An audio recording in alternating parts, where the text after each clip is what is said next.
What if I told you? This war didn't begin with a single missile?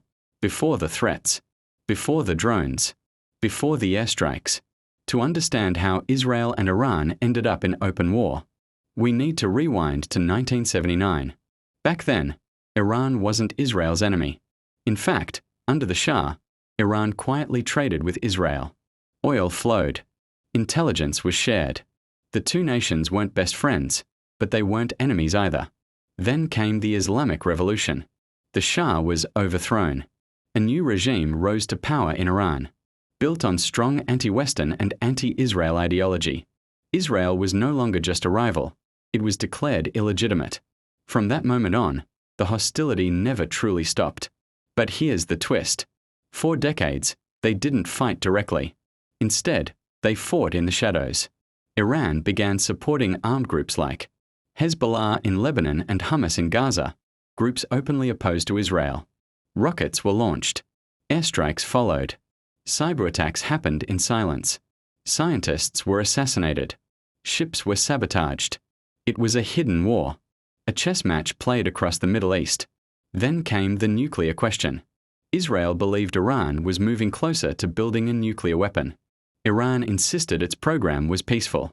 But trust between the two? It was already gone. Tensions kept rising. And then, 2024. For the first time, Iran launched a massive direct attack toward Israeli territory, hundreds of drones and missiles. This wasn't through a proxy. This wasn't secret. It was open. Most were intercepted. But the message was clear. The shadow war was stepping into the light. Then came the moment many now call the spark. In June 2025, Israel launched large-scale airstrikes deep inside Iran, targeting military facilities and nuclear infrastructure. High-ranking commanders were killed. Critical sites were damaged. It was bold. It was unprecedented. And it changed everything. Within hours, Iran responded with waves of missiles and drones. For the first time in history, Israel and Iran were directly exchanging fire as two states at war. Cities were hit. Air defenses lit up the night skies.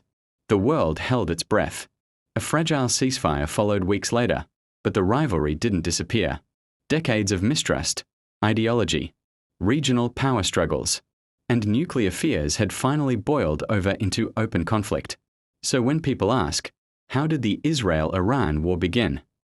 The real answer is this. It didn't begin with one strike. It began with a revolution in 1979. It grew through years of proxy battles. It escalated with nuclear fears.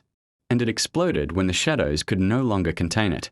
History doesn't erupt overnight. It builds. And sometimes, it burns. If you found this breakdown helpful, make sure to like, subscribe, and drop a comment below. Because understanding history isn't just about the past. It's about seeing the future before it arrives.